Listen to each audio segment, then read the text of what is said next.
Assalamualaikum warahmatullahi wabarakatuh. Karamah Syekh Abdul Qadir dalam manaqibnya.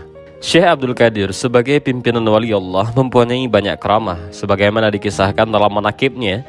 Hanya saja sejumlah orang banyak yang meragukannya. Persoalannya, kita hanya bisa mendengar kisah karamah itu di dalam manaqibnya dan tidak bisa melihat dengan mata kita sendiri. Tapi Nabi Muhammad SAW Isra Mi'raj, kita pun juga tidak bisa melihatnya sendiri.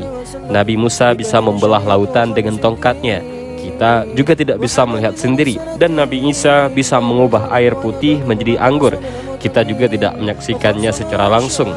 Semua peristiwa ajaib yang dialami oleh para nabi dan rasul Allah itu kita dapatkan dari berbagai cerita dan kisah tentang mereka. Begitu juga dengan karamah Syekh Abdul Qadir. Meski kita tak bisa melihat sendiri dan hanya tahu melalui manaqib beliau, bukan berarti karamah itu tidak ada. Karamah yang dialami oleh Syekh Abdul Qadir itu jelas adanya. Namanya saja karamah, maka ia tidak masuk ke dalam logika konvensional, sehingga sejumlah orang pun mengatakannya sebagai mitos dan khayalan belaka. Padahal tidak. Ada salah satu kisah karamah Syekh Abdul Qadir yang dikisahkan dalam manaqibnya yang sangat terkenal adalah keberhasilan beliau menyusun tulang belulang ayam menjadi ayam jago yang hidup. Dan kisah ini sangat terkenal di berbagai buku manaqib. Kisah ini terkait dengan protes seorang wali santri yang anaknya dipondokkan di tempat Syekh Abdul Qadir. Di dalam kitab manaqib itu dikisahkan bahwa suatu ketika ada seseorang ibu bersama dengan putranya sowan kepada Syekh Abdul Qadir. Tujuannya agar anaknya ikut nyantri kepada Sultanul Aulia itu dan dididik untuk menjalankan amalan-amalan yang soleh. Syekh Abdul Qadir pun berkata, "Ketika kamu ingin menuntut ilmu, maka harus berani menjauh diri dari segala kenikmatan dunia. Tidak banyak tidur, jangan mengikuti hawa nafsu." Maka anak itu pun secara resmi diterima oleh Syekh Abdul Qadir untuk menjadi santri. Ia pun tinggal di pesantren Syekh Abdul Qadir. Selang beberapa bulan, orang tua anak tersebut datang untuk menjenguk anaknya. Ia sangat kaget melihat kondisi anaknya sudah berbeda dengan yang dulu. Badannya semakin kurus dan makannya hanya menggunakan khubzah syair ataupun roti kering. Karena mungkin merasa kasihan, maka ibunya itu pun langsung pergi menemui Syekh Abdul Qadir untuk menanyakan keadaan anaknya. Sesampai di rumah Syekh Abdul Qadir, ibu tersebut menjumpai Syekh Abdul Qadir selesai makan daging ayam yang cukup besar. Ia bahkan masih melihat Syekh Abdul Qadir memegangi tulang paha ayam. Sang ibu pun bertanya dengan nada protes. Hal yang ditanyakan oleh ibu tadi adalah apa hikmah dari perbedaan makanan yang dimakan Syekh Abdul Qadir dengan yang dimakan oleh anaknya. Mengapa anaknya hanya makan roti kering, sedangkan Syekh Abdul Qadir sendiri makan daging ayam? Mendengar pertanyaan tersebut, Syekh Abdul Qadir tidak memberikan jawaban secara verbal, melainkan langsung dengan perbuatan. Saat itu segera Syekh Abdul Qadir mengambil tulang-tulang ayam tersebut, lalu beliau berkata, "Hai tulang-tulang sekalian, jadilah ayam utuh seperti sedia kala dengan izin Allah Ta'ala yang bisa menghidupkan apa-apa yang sudah mati." Dalam sekejap, tulang-tulang tersebut menjadi ayam hidup seperti semula. Ayam tersebut pun langsung berkokok aneh dengan mengucapkan La ilaha illallah Muhammadur Rasulullah Syekh Abdul Qadir Waliullah. Seketika itu juga Syekh Abdul Qadir berkata kepada ibu tersebut, "Jika anakmu bisa melakukan seperti aku, maka silahkan makan apapun yang dia sukai." Kisah karamah Syekh Abdul Qadir yang menghidupkan tulang belulang ayam menjadi ayam hidup itu memberi makna moral bahwa untuk menjadi seorang santri atau penuntut ilmu haruslah berani tirakat. Seorang santri harus berani menjauhi segala kenikmatan duniawi, termasuk dalam hal makan, sebab kenikmatan duniawi itu bisa menjadikan kita lupa pada tujuan utama belajar. Selain itu, dianjurkannya tirakat dan riyadhah itu selain untuk membantu belajar, juga dalam rangka untuk mendekatkan diri kepada Allah Subhanahu wa Ta'ala. Karena dengan tirakat itu, nafsu menjadi terkendali dan jiwa kita pun menjadi bersih. Ketika kita sudah bisa mengendalikan nafsu, maka kita pun bisa mendekatkan diri kepada Allah. Sebaliknya, jika di dalam diri kita masih bercokol banyak nafsu, maka kita akan semakin jauh dari Allah. Segalanya memang sudah kehendak Allah, termasuk nasib seseorang. Namun takdir dan kuasa Allah juga sangat berhubungan dengan usaha manusia. Seseorang yang jenius dan cerdas luar biasa, jika dirinya tidak rajin belajar, tidak mungkin dirinya menjadi ilmuwan besar. Sebaliknya, meski otaknya biasa-biasa saja, asalkan mempunyai usaha yang sungguh-sungguh dalam belajar, maka bisa jadi ia akan menjadi ilmuwan. Karenanya, keberhasilan Syekh Abdul Qadir menjadi seorang sufi besar, bahkan menjadi kekasih Allah yang banyak karamah, juga tidak bisa lepas dari perilaku dan usahanya. Tentu saja keberhasilan beliau menjadi wali dan sufi agung itu juga karena kehendak Allah. Namun Syekh Abdul Qadir selama hidupnya juga sangat serius dalam menekuni laku sufisme.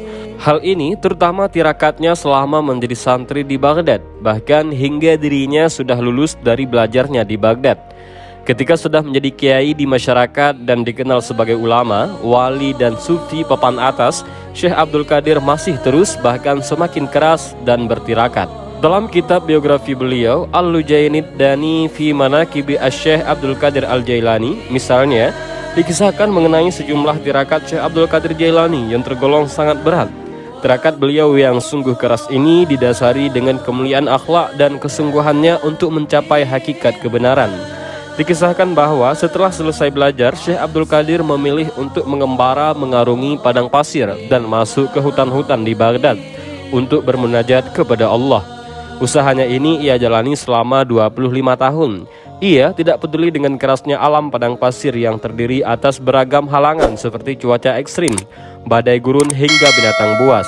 Pengembaraan beliau dalam rangka riyadhah itu sesungguhnya juga bukan didorong oleh hasrat pribadinya, melainkan oleh kegelisahannya menyaksikan beragam kebobrokan sosial.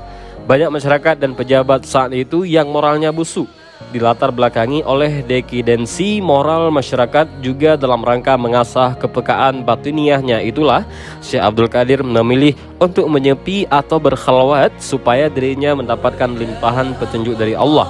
Selama dalam pengembaraan rohani ini, Syekh Abdul Qadir selalu berusaha menghindari keramaian manusia. Ia berusaha menjaga fokus hatinya terhadap Allah. Dalam pengembaraan spiritualnya, Syekh Abdul Qadir hanya mengenakan pakaian sederhana berupa jubah tipis dari bulu domba dan tutup kepala dari kain yang sudah kumal, tanpa alas kaki.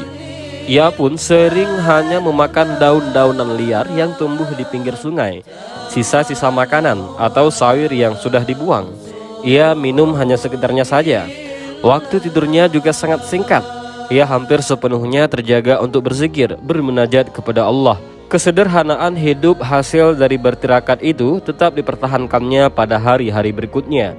Selama hidupnya, meski sudah menjadi wali terkenal, beliau hanya mengenakan jubah toilusan yang menutupi kepalanya dan hanya mengendarai keledai ketika pergi ke tempat-tempat yang agak jauh, serta menjauhi para pejabat istana. Selain itu, ia juga lebih dekat dengan kehidupan orang-orang miskin. Beliau tidak segan membantu dan memberi makan fakir miskin. Intinya, seluruh nafsu kebidatangannya yang mengajak kepada kesenangan dan kenikmatan duniawi benar-benar ia hempaskan. Upaya pembersihan jiwa ataupun tazkiyatun nufus itu sekaligus juga dalam rangka untuk menghindarkan diri secara total dari segala hal yang memunculkan keraguan-raguan. Berkat riyadhahnya yang sangat keras itulah, ia kemudian mendapat penjagaan dan pemeliharaan dari Allah Subhanahu wa Ta'ala. Pernah misalnya dalam sebuah perjalanan, ketika beliau tidak makan dan minum selama beberapa hari, tiba-tiba datang seseorang menyerahkan sekantung uang dirham. Walaupun uang itu cukup untuk beberapa hari, namun Syekh Abdul Qadir hanya mengambil sedikit saja dari uang itu untuk membeli beberapa potongan roti sebagai penganjal perut. Namun karena beliau selalu berada dalam penjagaan Allah, roti yang dibelinya itu belum sampai di mulutnya. Tiba-tiba selembar kertas jatuh dari langit bertuliskan peringatan yang sangat mengejutkan bagi hati beliau. Sesungguhnya syahwat itu hanya untuk hambaku yang lemah, sebagai penolong dalam melaksanakan ketaatan kepadaku. Sedangkan hambaku yang kuat seharusnya tidak lagi mempunyai syahwat apapun. Mendapatkan teguran dari langit itu, Syekh Abdul Qadir kaget. Maka ia pun tidak memakan roti yang halal yang ia beri tersebut. Riyadhah lainnya yang dilakukan Sultanul Aulia ini sebagai bahagian dari tazkiyatun nafsi adalah dengan selalu menjaga kesucian dari hadas kecil maupun besar. Salah seorang pembantunya, Syekh Abu Abdullah Muhammad bin Abdul Fattah Al-Harawi, yang melayani Syekh Abdul Qadir selama 40 tahun, bersaksi bahwa Syekh Abdul Qadir selalu menunaikan salat subuh dengan wudhu salat insya. Artinya selama waktu antara Isya dan subuh itu beliau selalu menjaga wudhunya, dan karena itu beliau tak pernah tidur sehingga dirinya terus dalam keadaan suci. Pada suatu malam datanglah cuaca yang sangat dingin. Saat itu Syekh Abdul Qadir tengah duduk dan bersandar di salah satu tiang bekas reruntuhan istana Kisra di Persia. Tiba-tiba beliau diserang kantuk yang luar biasa hebat sehingga tertidur. Tak lama kemudian beliau terbangun dan mendapati dirinya telah mimpi basah. Tanpa menunggu lama, meski udara sangat dingin menusuk tulang, beliau segera bangkit dan mandi besar di salah satu anak sungai yang mengalir tak jauh dari tempat beliau tertidur. Usai mandi besar, beliau meneruskan zikirnya sambil bersandar di tiang yang sama. Ternyata ia tertidur kembali dan lagi-lagi mimpi basah. Tanpa menghiraukan dinginnya malam yang semakin membuat badan menggigil, beliau langsung mandi junub lagi di sungai, lalu kembali berzikir. Namun peristiwa yang sama terulang lagi, dan beliau pun kembali mandi besar. Konon peristiwa aneh itu berulang hingga 40 kali dalam semalam hingga waktu fajar menjelang. Betapa beliau sangat bersungguh-sungguh dalam beribadah kepada Allah, sehingga meski cuaca mengancam tubuhnya, ia tetap mengabaikannya. Kalau untuk urusan beribadah kepada Allah, apapun rintangannya akan beliau terjang. Dan siapalah kira-kira yang mampu melakukan seperti beliau ini? Maka ibadah Syekh Abdul Qadir juga terkenal luar biasa. Beliau menggunakan seluruh tenaga, pikiran, dan waktunya untuk beribadah kepada Allah. Setiap kali beliau batal wudhu, maka beliau berwudhu, salat syukur, lalu masuk kamar khalwatnya. Di kamarnya, beliau berlama-lama untuk munajat dan bermesra-mesraan dengan Allah. Beliau keluar dari kamar khalwatnya ini menjelang subuh. Karena itu siapapun yang hendak bertamu dengan Syekh Abdul Qadir pada saat-saat seperti itu harus menunggu sampai pagi. Tidak peduli apakah dia pejabat ataukah orang awam. Bahkan khalifah atau raja yang hendak bertamu pada malam hari pun terpaksa menunggu beliau dan baru bisa bertemu dengan beliau setelah salat subuh. Jiwa dan rohaninya yang senantiasa diasah dengan ibadah dan zikir panjang malam hari kemudian memancarkan cahaya rohani yang terang benderang, maka tidak perlu heran jika majelis pengajian beliau pun tidak pernah sepi dari jamaah. Bahkan jamaah pengajian beliau bukan hanya dari orang Islam, melainkan juga dari orang Yahudi dan Nasrani yang kemudian dengan sukarela masuk Islam. Selain itu, para perampok, pembunuh, pelaku maksiat, dan orang-orang tersesat juga banyak yang bertobat di hadapan beliau. Ketulusan, kesungguhan, dan keberanian dalam menjalankan tirakat kepada Allah membuat Syekh Abdul Qadir bisa semakin dekat dengan Allah, dan dirinya pun diangkat oleh Allah sebagai kekasihnya. Karenanya wajar kalau Syekh Abdul Qadir kemudian dianugerahi berbagai macam karamah, fadilah, dan beragam keistimewaan yang orang lain tidak didapatkan. Kedekatannya dengan Allah membuat dirinya juga dianugerahi beragam ilmu dan daya spiritual oleh Allah untuk memberi petunjuk kepada umat manusia. Karenanya Syekh Abdul Qadir di samping sibuk menyebarkan ilmu dengan lisan dan melakukan ibadah dengan zikir, beliau juga menyempatkan diri menulis buku. Karya-karyanya yang berbobot dan sebahagiannya sudah diterjemahkan ke dalam bahasa Indonesia. Di antaranya karya beliau adalah Al-Ghunyah, Fathur Rabbani, Futuh Al-Ghaib, Sirrul Asrar, Tafsir Al-Jailani.